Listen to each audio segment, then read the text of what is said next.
بسم اللہ الرحمن الرحیم. او عدوٍ او عطشٍ، یا دشمن کی وجہ سے یا پیاس کی وجہ سے، یعنی دشمن کے خوف سے یا پیاس کے خوف سے. دشمن عام ہے اس سے کہ کوئی انسان ہو یا کوئی جانور ہو، کوئی درندہ ہو، اور اس سے بھی عام ہے خوف. اس سے عام ہے کہ خوف اپنی جان پر ہو یا اپنے سامان پر ہو. مثال کے طور پہ کوئی شخص ہے، اس کے پاس پانی نہیں ہے، اور جہاں اسے پانی لینے جانا ہے وہاں جاتے وقت راستے میں درندے وغیرہ رہتے ہیں، تو ان کی وجہ سے اس کو اپنی جان پر خطرہ ہے. یا ایسے ہی سانپ بچھو وغیرہ اس راستے میں رہتے ہیں، تو ان سے اس کو اپنی جان پر خطرہ ہے. اور یا پھر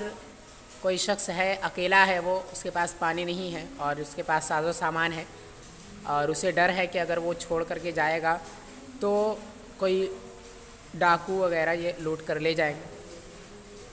تو یہ ساری چیزیں اس کے اندر ہیں، عدو کے اندر. یا پھر ایسے ہی اسے خوف ہے کہ جس راستے سے وہ پانی لینے جا رہا ہے اس راستے میں اس کا دشمن ہوگا جو اس پر حملہ کر سکتا ہے یا اسے تکلیف پہنچا سکتا ہے.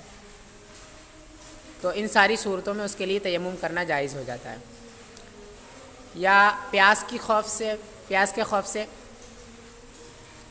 ای ان استعمل الماء خاف العطش، یعنی اگر پانی کو استعمال کیا تو پیاس کا خوف ہوگا.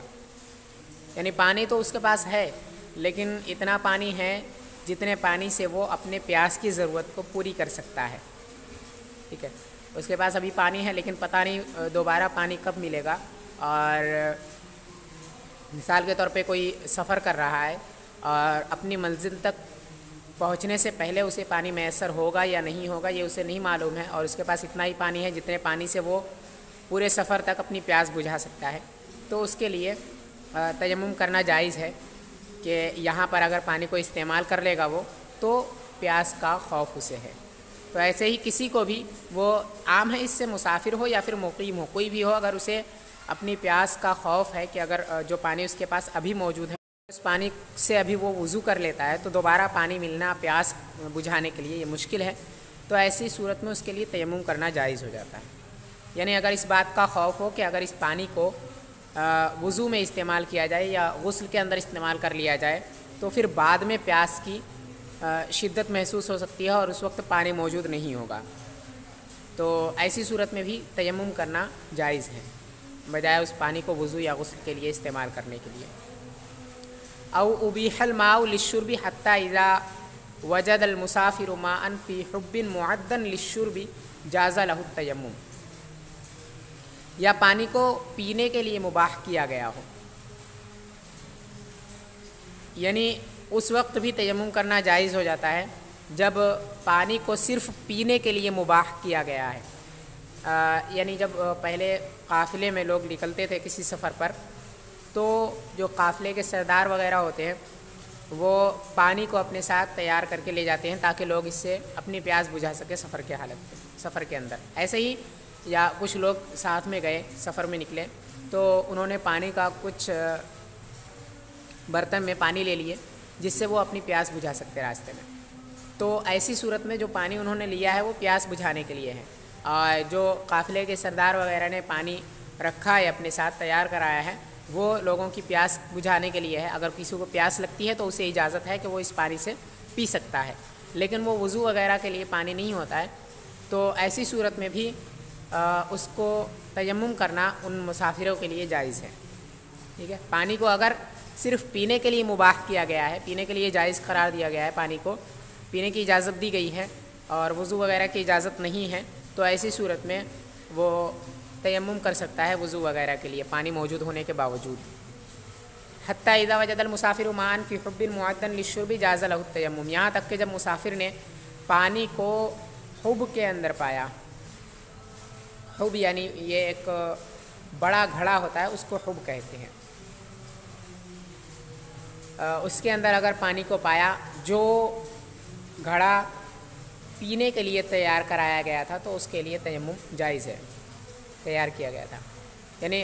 گھڑے میں پانی کو تو رکھا گیا تھا، لیکن پانی کو اسی لیے رکھا گیا تھا تاکہ لوگ اس سے اپنی پیاس بجھا سکیں. ٹھیک ہے، تو پانی موجود ہے، لیکن اس کے باوجود جو مسافر ہیں اس سفر میں ان سب کے لیے تیمم کرنا جائز ہے،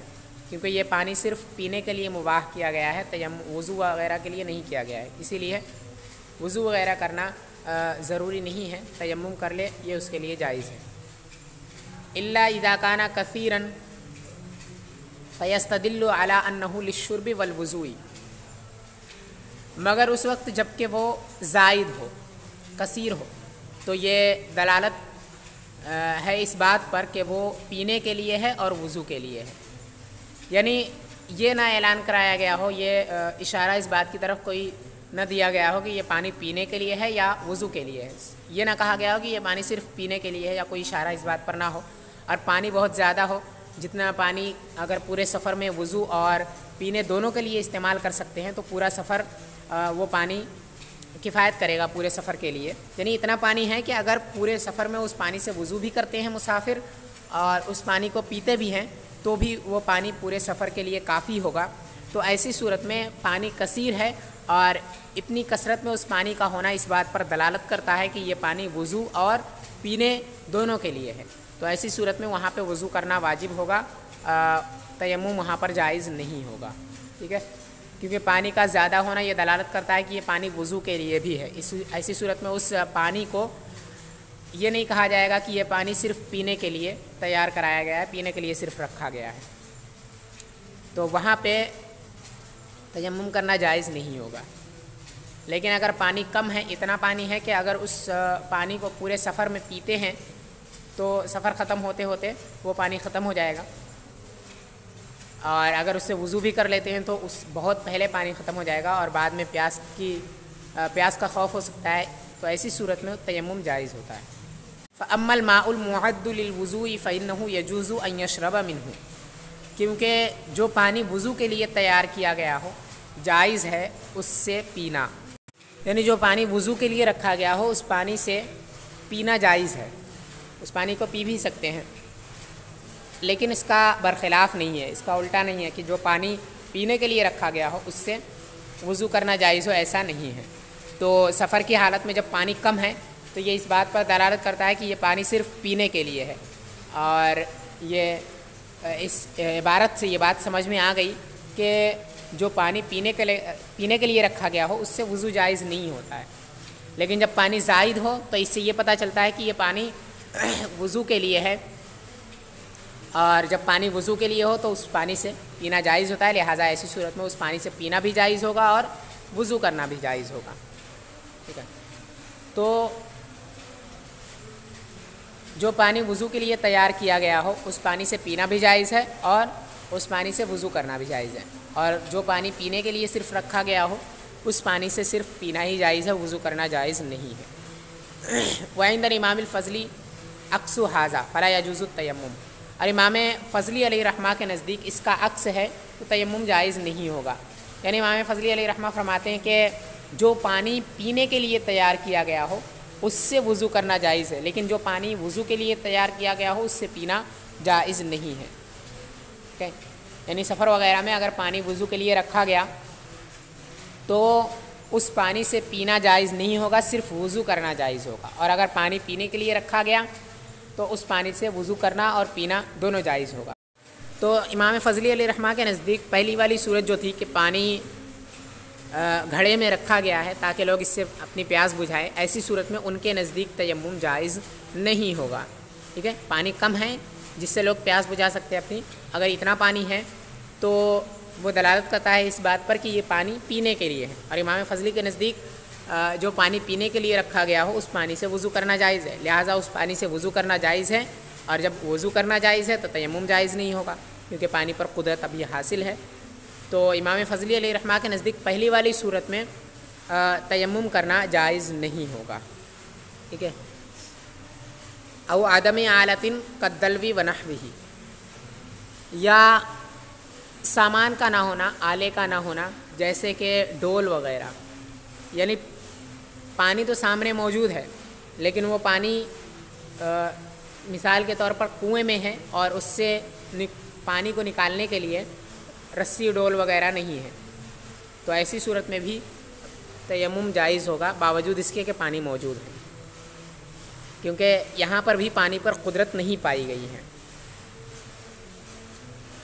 تو ایسے ہی کسی بھی طرح کے پانی کو اگر حاصل کرنے کے لیے ذرائع اگر نہ ہو موجود تو ایسی صورت میں تیمم کرنا جائز ہو جاتا ہے۔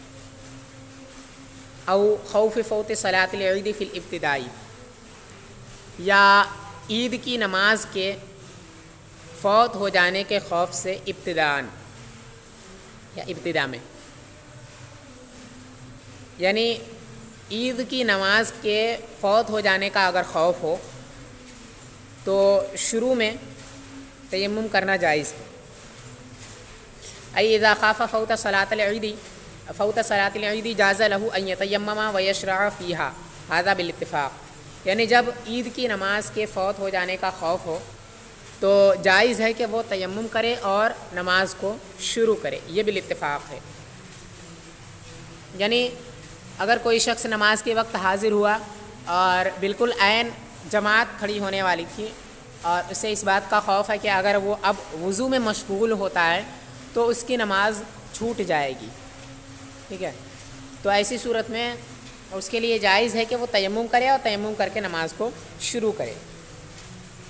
اور یہ مسئلہ بالاتفاق ہے ہمارے ائمہ ثلاثہ کے نزدیک، یعنی امام اعظم اور صاحبین علم رحمہ کے نزدیک، اور امام شافعی علیہ رحمہ کا اس میں خلاف ہے۔ امام شافعی علیہ رحمہ فرماتے ہیں کہ اس کے لیے تیمم کرنا جائز نہیں ہے بلکہ اس پر وضو کرنا لازم ہے، اور یہ اختلاف کی وجہ یہ ہے کہ ہمارے یہاں عید کی نماز کا کوئی خلیفہ نہیں ہے، تو اسی وجہ سے جب عید کی نماز کا کوئی خلیفہ نہیں ہے لہٰذا اگر عید کی نماز چھوٹ گئی، جماعت اگر چھوٹ گئی تو نماز بالکل گویا اس نے نماز کو پایا ہی نہیں، نہ اس کی کوئی وہ قضا کر سکتا ہے نہ اس کے بدلے کوئی اور نماز پڑھ سکتا ہے۔ تو جب ایسا ہے اسی وجہ سے جائز قرار دیا گیا ہے کہ وہ تیمم کر کے نماز میں شامل ہو جائے، اور امام شافعی علیہ رحمہ کے نزدیک اس کا خلیفہ ہے، لہٰذا اگر نماز چھوٹ بھی گئی تو بھی اس کا جو خلیفہ ہے اس کے ذریعے سے وہ نماز ادا کر سکتا ہے، لہٰذا اسی وجہ سے ان کے نزدیک تیمم جائز نہیں ہے۔ اور یہ مسئلہ کہ شروع میں اگر ایسا ہو کہ شروع میں نماز چھوٹنے کا خوف ہے تو تیمم کر کے وہ نماز میں شامل ہو، اگر ایسا ہے تو یہ مسئلہ بالاتفاق ہے کہ ہمارے ائمہ ثلاثہ کے نزدیک جائز ہے کہ وہ شروع میں تیمم کر کے نماز میں شامل ہو اگر نماز کے فوت ہونے کا خوف ہو۔ وبعد الشروع متوضئا والحدث للبناء، اور وضو کر کے نماز شروع کرنے کے بعد حدث کے بعد بنا کرنے کے لیے، کیا یہ ترجمہ کریں، وضو کے ساتھ نماز کو شروع کر کے حدث کے بعد بنا کرنے کے لیے، یعنی کسی نے نماز شروع کیا تو وضو کر کے نماز شروع کی، اس نے عید کی نماز وضو کر کے اس نے شروع کی، لیکن بعد میں درمیانے نماز میں اسے حدث لاحق ہو گیا تو اس سے اس کا وضو ٹوٹ گیا، اب اس کے لیے وضو کرنا ضروری ہے، لیکن اسے اس بات کا خوف ہے کہ اگر وہ وضو کرے گا تو نماز جو ہے اس کی فوت ہو جائے گی، تو ایسی صورت میں اس کے لیے تیمم کر کے نماز میں شامل ہونا جائز ہے، تیمم کر لے اور تیمم کر کے وہ نماز میں شامل ہو جائے۔ اس مسئلے کی 3 صورتیں، پہلی صورت یہ کہ وقت نکلنے کا خوف نہ ہو، یعنی اگر وہ وضو کر لیتا ہے تو وضو کرنے کے بعد بھی اگر وہ نماز پڑھنا چاہے تو عید کی نماز کا وقت ابھی باقی رہے گا، وہ نماز پڑھ سکتا ہو، اور یہ بھی کہ اسے یقین ہو اس بات کا کہ وضو کرنے کے بعد اگر وہ نماز میں شامل ہوتا ہے تو امام کے ساتھ نماز کا کچھ حصہ وہ پا لے گا، یعنی اس کے وضو مکمل کرنے سے پہلے امام کی نماز مکمل نہیں ہوگی، تو اگر اسے یقین ہے اس بات کا کوئی کچھ حصہ امام کے ساتھ ضرور پا لے گا اور وقت بھی ابھی عید کی نماز کا باقی ہے، تو ایسی صورت میں تینوں ائمہ کے نزدیک بالاتفاق اس کے لیے تیمم کرنا جائز نہیں ہے، اس پر وضو کرنا لازم ہے۔ اور دوسری صورت یہ کہ وقت کے نکل جانے کا خوف ہے، یعنی اگر وہ وضو کرنے میں مشغول ہوتا ہے تو عید کی نماز کا جو وقت ہے وہ ختم ہو جائے گا، تو ایسی صورت میں تینوں ائمہ کے نزدیک بالاتفاق تیمم کرنا جائز ہے، اور تیمم کرنے کے بعد وہ نماز میں شامل ہو جائے۔ اور تیسری صورت یہ کہ وقت نکلنے کا تو خوف نہ ہو لیکن اسے اس بات کی کوئی امید نہ ہو کہ وہ امام کے ساتھ نماز کا کچھ حصہ پالے گا، یعنی اسے اس بات کا خوف ہے کہ اگر وہ وضو میں مشغول ہوتا ہے تو امام بالکل نماز مکمل کر لے گا، وضو کرنے سے پہلے ہی، وضو مکمل ہونے سے پہلے ہی امام سلام پھیر دے گا، اسے نماز کا کچھ حصہ نہیں ملے گا۔ تو ایسی صورت میں امام اعظم علیہ الرحمہ کے نزدیک تیمم کرنا جائز ہے، تیمم کر کے نماز میں شامل ہو سکتا ہے وہ، اور صاحبین علیہم الرحمہ کے نزدیک اس کے لیے تیمم کرنا جائز نہیں ہے بلکہ اس پر وضو کرنا لازم ہے، وضو کر کے پھر اس کے بعد اپنی نماز وہ مکمل کرے۔ تو یہ اس وقت ہے جب کہ کسی نے وضو کر کے نماز کو شروع کیا اور شروع کرنے کے بعد درمیان میں اسے حدث لاحق ہو گیا، اس کا وضو ٹوٹ گیا، اب اسے نماز پر بنا کرنی ہے، تو ایسی صورت میں وہ وضو کرے گا یا تیمم کرے گا۔ اس سلسلے میں تھا کہ اس کی تو 3 صورتیں ہو سکتی ہے، پہلی یہ کہ وقت کا کوئی خوف نہ ہو لیکن اور اسے اس بات کی بھی امید ہو کہ امام کے ساتھ کچھ حصہ نماز کا وہ پالے گا، تو ایسی صورت میں بالاتفاق وضو کرنا واجب ہے۔ اور دوسری صورت یہ کہ وقت کے ہی نکل جانے کا خوف ہو کہ اگر وہ وضو میں مشغول ہوتا ہے تو وقت ختم ہو جائے گا عید کی نماز کا، تو ایسی صورت میں بالاتفاق تیمم کرنا جائز ہے۔ اور تیسری صورت یہ کہ اسے وقت کے تو نکل جانے کا کوئی خوف نہ ہو لیکن امام کے ساتھ نماز کا کچھ حصہ پا لینے کی امید بھی نہ ہو، تو ایسی صورت میں امام اعظم علیہ الرحمہ کے نزدیک تیمم کرنا جائز ہے اور صاحبین کے نزدیک وضو کرنا واجب ہے، تیمم جائز نہیں ہے۔ یہ اس وقت ہے جب کہ اس نے وضو کر کے نماز کو شروع کیا، ای اذا شرع فی صلاۃ العید متوضئا، یعنی جب نماز عید کو اس نے وضو کر کے شروع کیا، ثم سبقہ الحدث، پھر اسے حدث لاحق ہو گیا، ویخاف انہ اذا ان توضأ تفوتہ الصلاۃ، اور اسے اس بات کا خوف ہو کہ اگر وہ وضو کرے گا تو اس کی نماز فوت ہو جائے گی، جاز لہ ان یتیمم للبناء، اس کے لیے جائز ہے کہ وہ تیمم کرے بنا کے لیے، یعنی دوبارہ نماز پڑھنے کے لیے، جہاں سے اس نے نماز کو چھوڑی ہے وہاں سے نماز مکمل کرنے کے لیے اس کے لیے جائز ہے کہ وہ تیمم کر لے۔ وہذا عند ابی حنیفہ خلافا لہما، اور یہ امام اعظم علیہ الرحمہ کے نزدیک ہے، صاحبین علیہ الرحمہ کے خلاف تفصیل پوری ہو چکی۔ وَإِن شَرَعَ بِالتَّيَمُّمِ وَسَبَقَهُ الْحَدَثُ جَازَ لَهُ التَّيَمُّمُ لِلْبِنَاءِ بِالاتفاق، اور اگر اس نے تیمم کر کے نماز کو شروع کیا، تیمم کے ساتھ اس نے نماز کو شروع کیا تو اور اسے حدث لاحق ہوا تو اس کے لیے تیمم کرنا جائز ہے بنا کرنے کے لیے بالاتفاق، یعنی نماز کو، عید کی نماز کے لیے جب وہ آیا تو ایسی صورت میں اسے خوف تھا یا بھی کوئی بھی صورت تھی کہ وہ پانی پر قادر نہیں تھا، اور اسی وجہ سے اس نے تیمم کر کے نماز کو شروع کیا عید کی نماز۔ اب درمیان نماز میں اسے حدث لاحق ہوا تو تمام ائمہ کے نزدیک اس صورت میں اس کے لیے تیمم کرنا جائز ہے، وضو کرنا لازم نہیں ہے، بالاتفاق اس کے لیے تیمم کرنا جائز ہے۔ اور یہ جواز اس وجہ سے ہے کیونکہ اگر کوئی شخص تیمم کر کے نماز کو شروع کرے اور درمیان نماز کے اندر وہ پانی پر قادر ہو جائے تو اس کی نماز فاسد ہو جاتی ہے، اب وضو کر کے اثر نو نماز کا اعادہ کرنا ضروری ہوتا ہے اس پر۔ تو اب اگر یہاں پر جس نے تیمم کر کے نماز کو شروع کیا اس کے لیے اگر یہ جائز قرار دیا جائے، اگر یہ واجب قرار دیا جائے کہ اس پر وضو کرنا لازم ہے، تو ایسی صورت میں جو اس نے نماز پڑھی تھی وہ نماز کا حصہ فاسد ہو جائے گا، اسی وجہ سے اس کے لیے جائز ہے کہ وہ تیمم کر کے نماز کو وہیں سے نماز کی بنا کرے۔ فقولہ هو لمحدث مبتدأ وضربۃ خبرہ ولم یقدروا صفۃ لمحدث وما بعدہ کالجنوب والحائض وغیرہما۔ یہاں سے ترکیب بیان کر رہے ہیں اس عبارت کی، تو فرماتے ہیں ہوا لمحدث مبتدا ہے اور ضربتن جو کہ ابھی آگے آ رہی ہے وہ خبر ہے، اور لم یقدروا یہ محدث اور ما بعد محدث کی صفت ہے، جو کہ محدث کے بعد جنوب ہے، حائض ہے، نفسا ہے، ان سب کی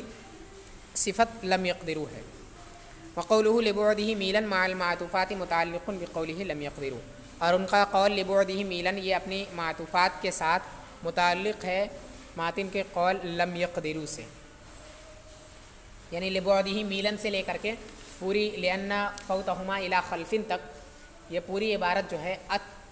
اپنی تمام معطوفات کے ساتھ یہ لم یقدروا سے متعلق ہے، ٹھیک ہے۔ اور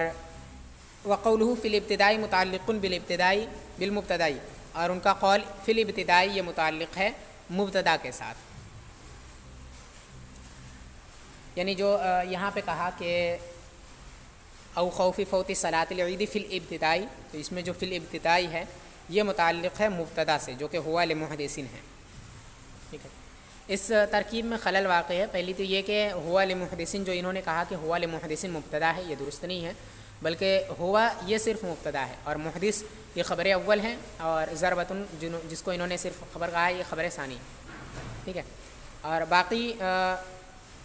محدث جو ہے، محدث، جنوب، حائض وغیرہ وغیرہ یہ سب موصوف ہیں عطف کے طریقے پر، اور لم یقدروا جو ہے یہ صفت ہے. اور لم یقدروا کا جو ظرف ہے وہ آگے جو لمبعدہ میلن ہے یہ اپنے تمام معطوفات کے ساتھ مل کر کے لم یقدروا کا ظرف اور اس کا متعلق بنے گا. تو لم یقدروا اپنے تمام ظروف کے ساتھ مل کر کے صفت بنے گا محدث کا، جو کہ محدث جو ہے اپنے تمام معطوفات کے ساتھ مل کر کے موصوف بن رہا ہے. ٹھیک ہے، تو ہوا یہ مبتدا ہو گیا، اور لمحدثن سے لے کر کے پوری لأن فوتہما الی خلف تک یہ خبر اول ہے. ٹھیک ہے، پھر اس کے بعد ضربۃ لمسح وجہ یہ جو ہے خبر ثانی ہے. الابتدائی یہ متعلق ہے مبتدا سے، یعنی التیمم سے، جو ہوا جو ہے اس سے متعلق ہے. مطلب یہ ہے کہ تیمم جو ہے وہ یہاں پر ابتداءً جائز ہے. نماز، عید کی نماز کو شروع کرنے کے لیے ابتداءً تیمم کرنا جائز ہے شروع میں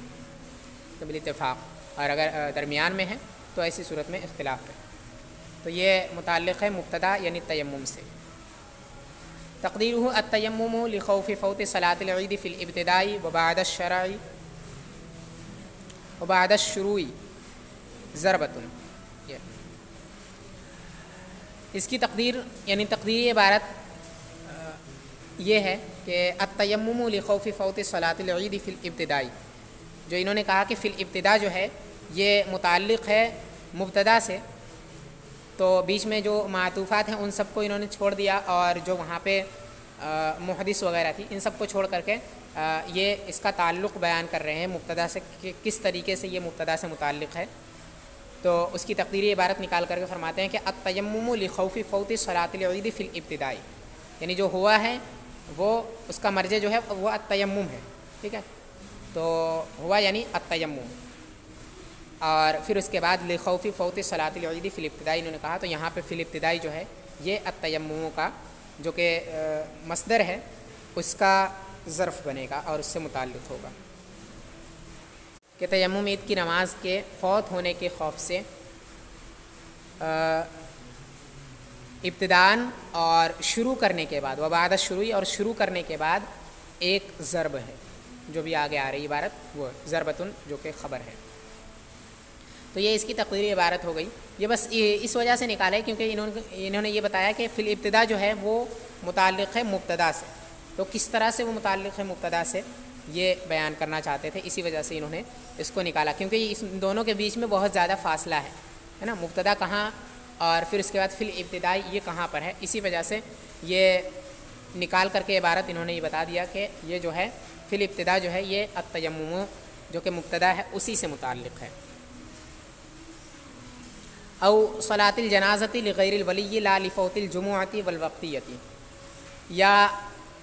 غیر ولی کے لیے نماز جنازہ کی وجہ سے، نماز جنازہ کے فوت ہونے کی وجہ سے، نہ کہ نماز جمعہ اور وقتی نماز کے فوت ہونے کی وجہ سے یا ان کے خوف سے. یعنی جس طرح عید کی نماز کے فوت ہونے کے خوف سے تیمم جائز ہے، ویسے ہی نماز جنازہ کے فوت ہونے کے خوف سے بھی تیمم جائز ہے، لیکن ایسے شخص کے لیے جو کہ غیر ولی ہو. اور غیر ولی یہاں پر انہوں نے خاص ذکر کر کے کہا ہے، حالانکہ کوئی بھی ایسا شخص ہو جس کی وجہ سے اگر جنازے کی نماز کو مؤخر کیا جا سکتا ہو تو اس کے لیے تیمم کرنا جائز نہیں ہے. باقی ان کے علاوہ کوئی بھی شخص اگر ہے تو اس کے لیے تیمم کرنا جائز ہے اگر نماز جنازہ کے فوت ہونے کا خوف ہے تو. ٹھیک ہے، یعنی کوئی ایسا شخص ہے جیسے کہ کوئی قاضی ہے یا بادشاہ ہے جس کی وجہ سے نماز جنازہ کو مؤخر کیا جا سکتا ہے، باوجود اس کے کہ یہ ولی نہیں ہوگا، بادشاہ یا قاضی ولی نہ ہو، پھر بھی اس کے لیے تیمم کرنا جائز نہیں ہوگا، کیونکہ اس کی وجہ سے نماز جنازہ کو مؤخر کیا جا سکتا ہے۔ اگر وہ کہے تو لوگ نماز جنازہ کو مؤخر کر سکتے ہیں۔ اسی وجہ سے ہر ایسے شخص کے لیے جو کہ جس کی وجہ سے نماز جنازہ کو مؤخر کیا جا سکتا ہو، اس کے لیے تیمم کرنا جائز نہیں ہے، لیکن اس شخص کے علاوہ ہر شخص کے لیے تیمم کرنا جائز ہے اگر نماز جنازہ کے فوت ہونے کا خوف ہے تو۔ لا لفوت الجمعۃ والوقتیۃ، نہ کہ جمعہ کی نماز اور وقتی نماز کے فوت ہو جانے کے خوف سے، یعنی اگر جمعہ کی نماز کے فوت ہو جانے کا کسی کو خوف ہے کہ اگر جمعہ کی نماز اگر میں وضو میں مشغول ہوا تو نماز جمعہ جو ہے وہ چھوٹ جائے گی، اور ایسے ہی کوئی وقتی نماز ہے، اسے خوف ہے کہ اگر میں وضو میں مشغول ہوتا ہوں تو مثال کے طور پہ ظہر کی نماز یہ چھوٹ جائے گی، تو ایسی صورت میں ان ساری صورتوں کے اندر تیمم کرنا جائز نہیں ہے، ٹھیک ہے۔ جمعہ کے لیے اور وقتی نماز کے فوت ہونے کے لیے تیمم کرنا جائز نہیں ہے، وہ اسی وجہ سے کیونکہ ان نمازوں کا خلیفہ موجود ہے، جب خلیفہ موجود ہے تو گویا ان کو ادا کرنا وقت نکل جانے کے بعد یا ان کو چھوٹ جانے کے بعد بھی ان کو ادا کرنا ممکن ہے، ٹھیک ہے۔ اصل ان کو نہیں ادا کیا جا سکتا ہے، لیکن ان کے خلیفہ کو تو ادا کیا جا سکتا ہے، بس فضیلت نہیں ملے گی، لیکن جو فرضیت ہے وہ تو ادا ہو جائے گی۔ تو اسی وجہ سے ان نمازوں کا اگر ان کے فوت ہو جانے کا خوف ہے تو تیمم کرنا جائز نہیں ہے۔ لأن فوتہما الی خلف وهو الظہر والقضاء، کیونکہ ان کا فوت ہونا خلیفہ کی طرف ہے جو کہ ظہر اور قضا ہے، یعنی یہ فوت ہوتی ہیں تو یہ اپنا خلیفہ بھی چھوڑتی ہیں، اگر جمعہ کی نماز فوت ہوئی تو اس کے بدلے میں ظہر کی نماز ہے، اور اگر کوئی بھی وقتی نماز فوت ہوئی تو اس کے لیے قضا ہے، اس کی قضا کر سکتے ہیں بعد میں۔ تو اسی وجہ سے ان نمازوں کے فوت ہو جانے کے خوف سے تیمم کرنا جائز نہیں ہے، بلکہ وضو کرنا لازم ہے۔